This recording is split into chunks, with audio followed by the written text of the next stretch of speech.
He goes, that doesn't sound. You said I look like a hobo? Just trying to look like I'm a part of the word family. Sorry, I know I'm not cool. There might be a little bit of a ring on that mix 5, that sub mix 5. Just turn the sub down a little bit. Sub at the top too. Sorry. But the last couple weeks, I want to kind of recap our series. We've been in this mental health month series. So 2 weeks ago, 2 weeks ago, we talked about our inputs, and so what things we allow ourselves to consume, the things that we allow ourselves, that we allow into our lives. So the TV shows we watch, the relationships we have, kind of what we listen to, what we see, and what relationships we really have and how we let them affect us. Last week, Scott talked about a couple other things, how we let our stress kind of manifest itself, and he talked about a couple of things. He talked about how sometimes we let our stress kind of isolate ourselves. So there's 2 ways that Scott talked about how we let ourselves be isolated. Scott talked about how we physically isolate ourselves from other people, so we go hide in our room, stuff like that. We cut people off, and we want to be more alone. And then there's another way that we can isolate ourselves. It's how we isolate ourselves from our problems. So we, like when we get too consumed, like we don't want to do our homework, so it's like, hey, I think I'm going to be a streamer now. Because I don't want to do my homework, and I don't need to do my homework to be a streamer. Yeah, that would be kind of, burying yourself in something else to ignore your problems. If that's you, I'm praying for you. So please stop trying to be a streamer. I'm not saying anybody's name. Michael! Okay, stop.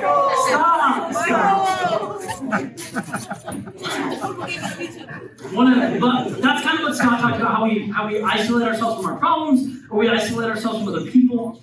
And I kind of want to pick back up where we left off in week 1, because week 1 was, okay, we allow these things into our lives. Week 2 is kind of like, these are some ways that we allow them to manifest. So we still allow these things in our lives, but do we allow those inputs to kind of drive us to want to ignore those inputs? Or are we allowing those inputs or those things that we're watching to drive us away from other people? And so that's kind of what Scott talked about last week. But this week we're going to be talking about a little bit different, where it is how our inputs affect us, but it's how they affect us outwardly. So how they affect our relationships with other people. And so I want to kind of pick up from the verse that we left off in week 1, and that's Luke 6, verse 45. It says, a good man brings good things out of the good stored up in his heart, and an evil man brings evil things out of the evil stored up in his heart, for the mouth speaks what the heart is full of. So what's going on inside of us, what we allow to go on inside of us, comes out.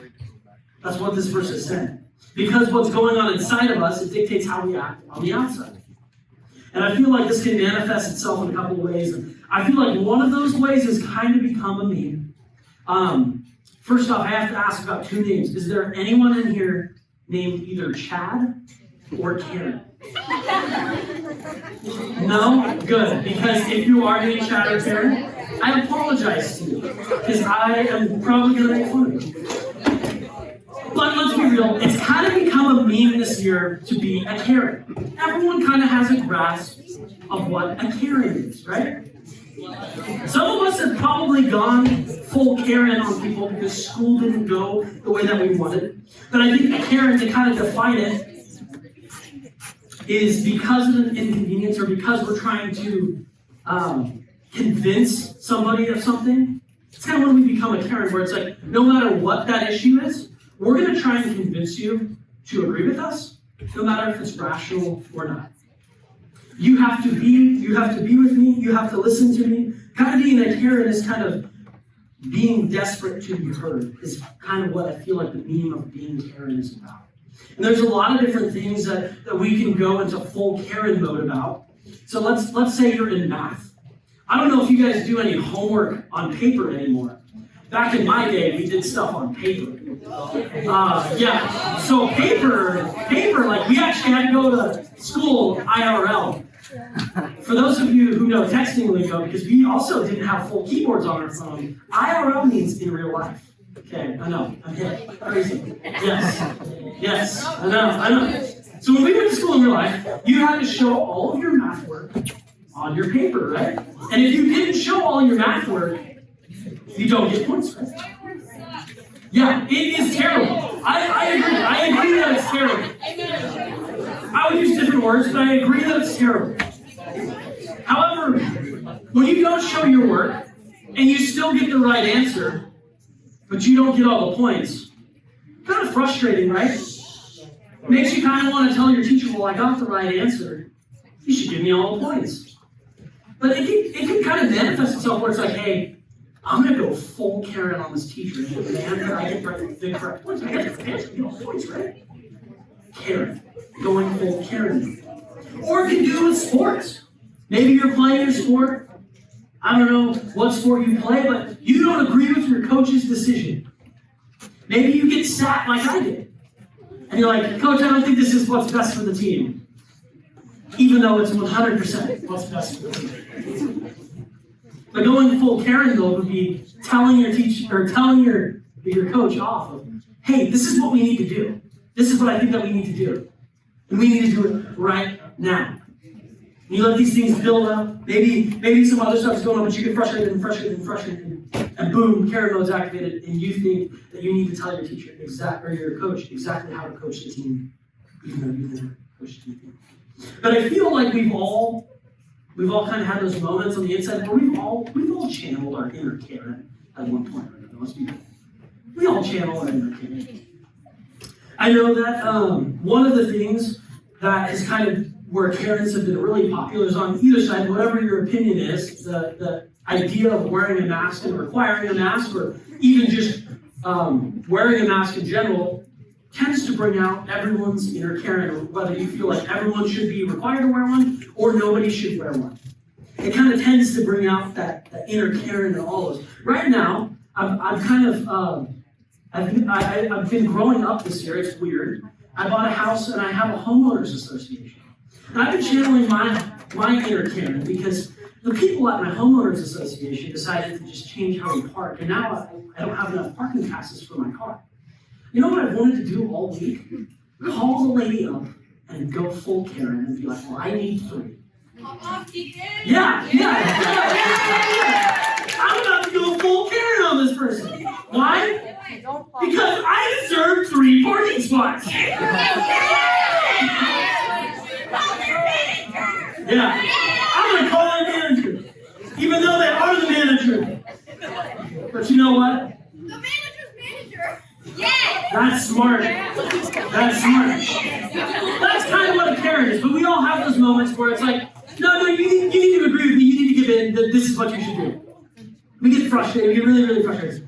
But then there's this other kind of person named Chad.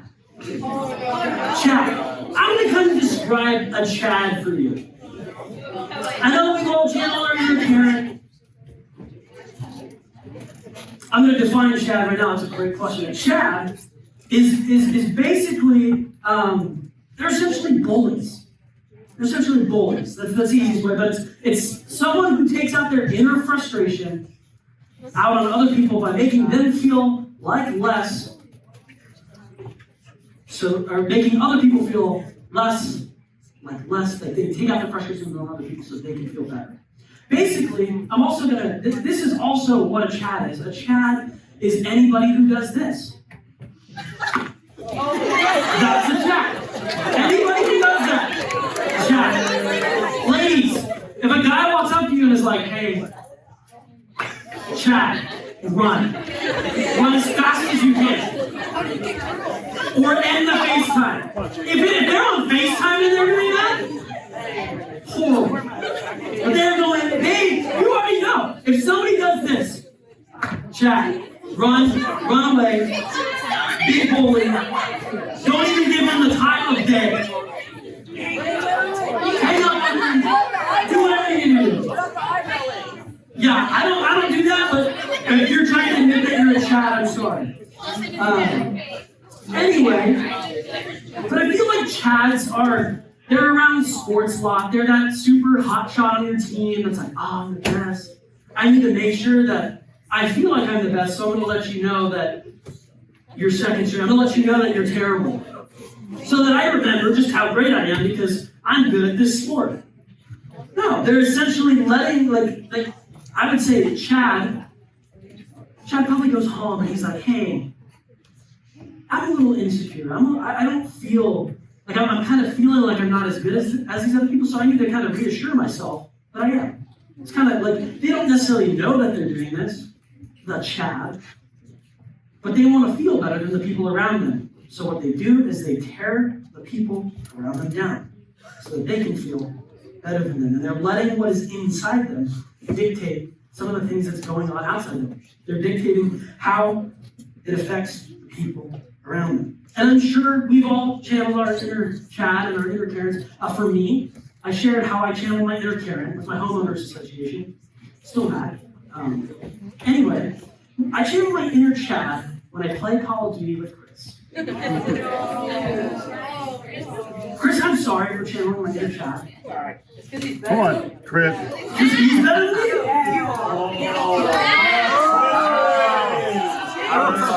I can vouch. If you even look at my KD, okay, you would know.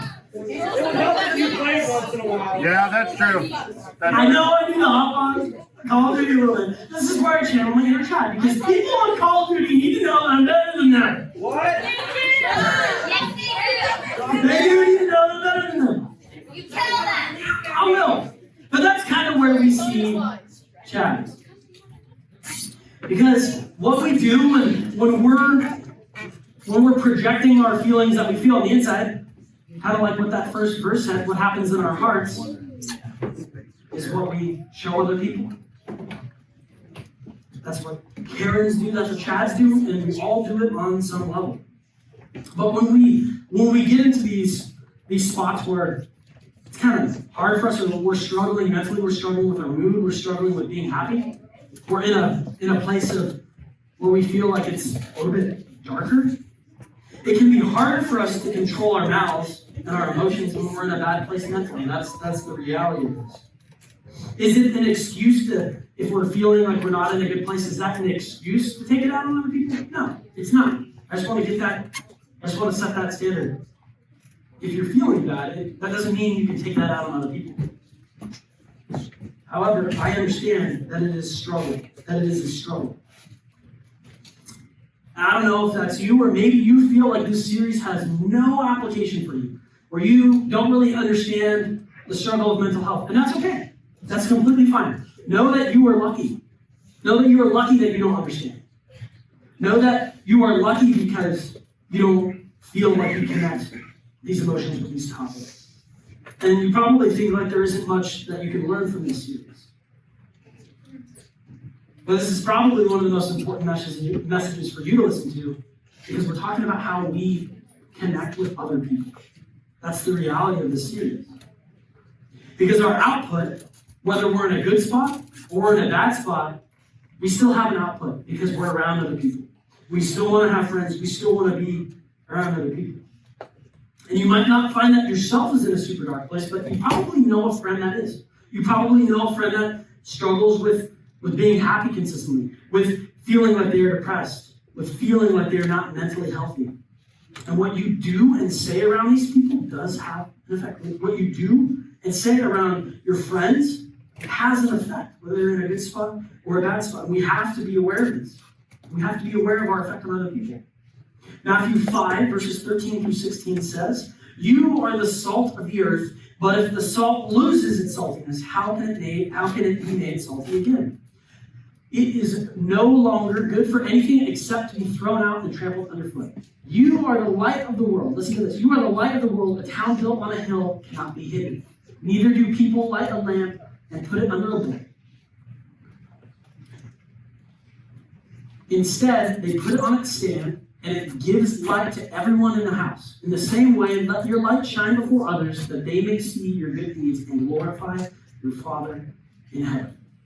So what this verse is saying, I want to focus on the "you are the light of the world. A town built on a hill cannot be hidden. Neither do people light a lamp and put it under a bowl." What this is saying is, as a believer, We are supposed to be the light of the world. We are supposed to be showing Christ. That's what that last sentence says, that they may see your good deeds and glorify your Father in heaven. People around us are supposed to see us glorifying God. Now, it doesn't really make sense to light a light just to cover it, right? Like, if I wanted you to see something, we need light. So what good would turning that light on be if we're just going to cover it? That's kind of what this is talking about, is we need light. We have to let our light shine before others so they may see our good deeds. In other words, our deeds are what show other people Christ. That's what this verse is saying. Our deeds are what shows other people Christ. They are what bring Christ to earth in these moments. They are what bring him glory. So whether you're struggling with mental health, this scripture makes it clear to us that we are to be the light. And I want to make it clear, we are not supposed to be Karens or Chads or Charens, if that's what you prefer to say. But being a Karen and a Chad, just to kind of put that into perspective, when you channel those inner emotions or those inner personas, that's what covers the light that we're supposed to show. That's what distracts people from the light. So how can we bring more light to the world? That's kind of the essential question here. Because ultimately, people look to us. Your friends look to you. And so week one was us making sure that we have good inputs in our lives, so it's a little bit easier for us to be in a better spot mentally. That we don't have these things in our life that are heavier for us or that make us feel like it's harder to stay mentally healthy. They're positive inputs. That these positive inputs could help us in times of struggle. Because like we talked about in week one, they have an adverse effect on us.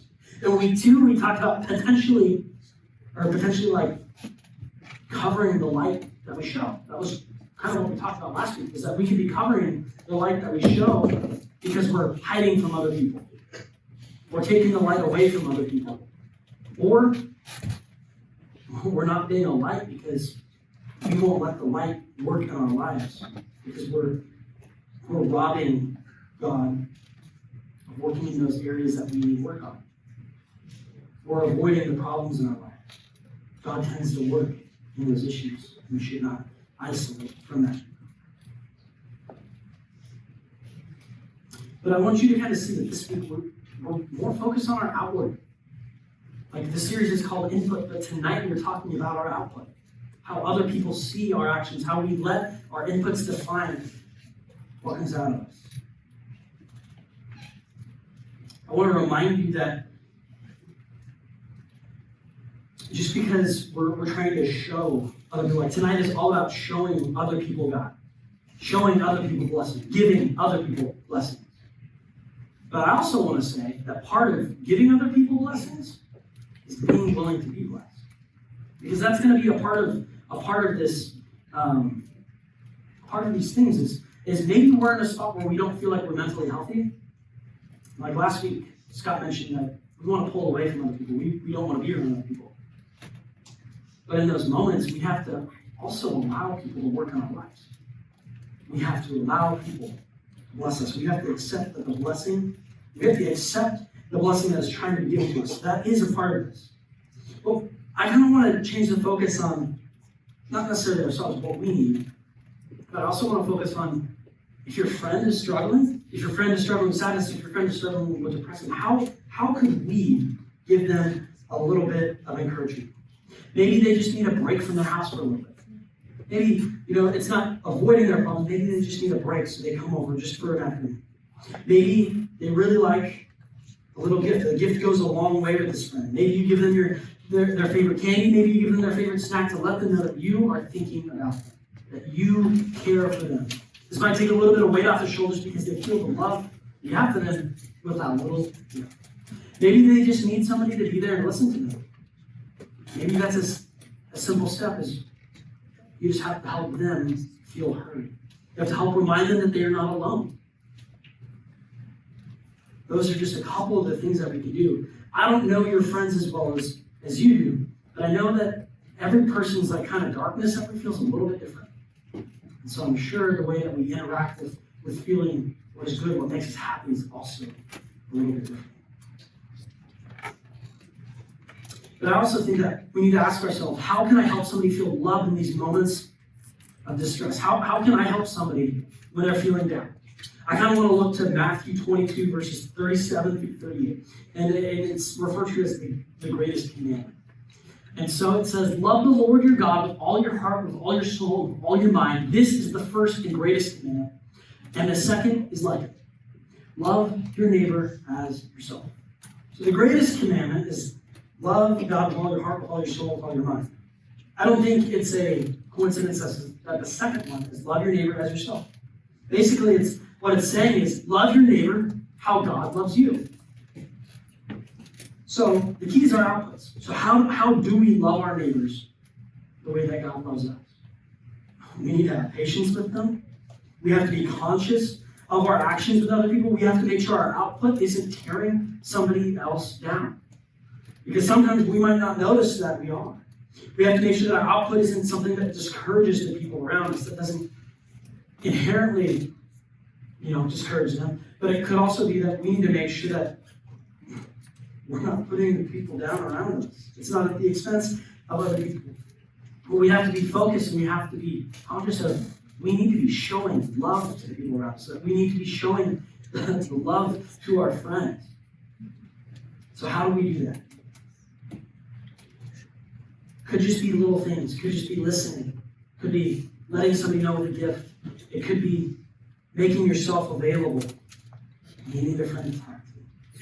Could be advice. I don't know exactly who your friends are, but I want to challenge you over the next couple weeks. Who are 2 to 3 people that you can help encourage? That they might be struggling in general, they might be in a bad place in their mental health. Well, think of 2 to 3 people, think of one thing that could help them. Think of one thing that could help them get out of that hole that's been dug, or get out of that bad mental place. Maybe it's just making sure that they don't feel alone. Maybe it's making sure that if they're reaching out to get counseling or they're reaching out to get help, that you're supporting them for that. That you're making them feel not alone, that you're making sure that they feel like that isn't weird, that is shameful. Because that's one of the biggest things that gets in the way of people reaching out for professional help, is they feel ashamed. And they shouldn't. Because a lot of the things that we deal with are very, very real. Very, very real. And it could be as simple as reassuring our friends in the moment when they think that they need help. Encouraging them to seek out help. Listening to them. Letting them know that you think about them. Letting them know that you care, whether it's verbally, whether it's with a gift. I don't know what that looks like. But these are the ways that we can show the love of Christ, meeting people's needs, and letting them know that they are loved. Why? Because God loved us first. Let's pray.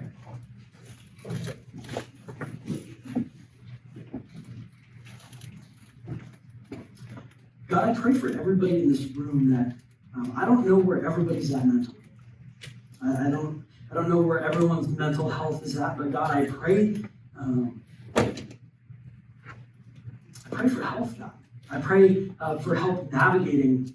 If we feel like we're not in a good spot, I pray that we reach out for help to navigate those feelings tonight, or for help to be pointed in a direction for more professional help. God, I pray that we can rely on you for not just our mental health, but just in guidance on how to love the people around us. Because sometimes loving the people around us is hard. But God, I pray that you put at least one of our friends on our hearts this week. And we can think of 1 to 2 ways to make them feel loved. To go out of our way to let our friends feel like they're loved. Why? Because you first loved us. It's in your name I pray. Amen. All right.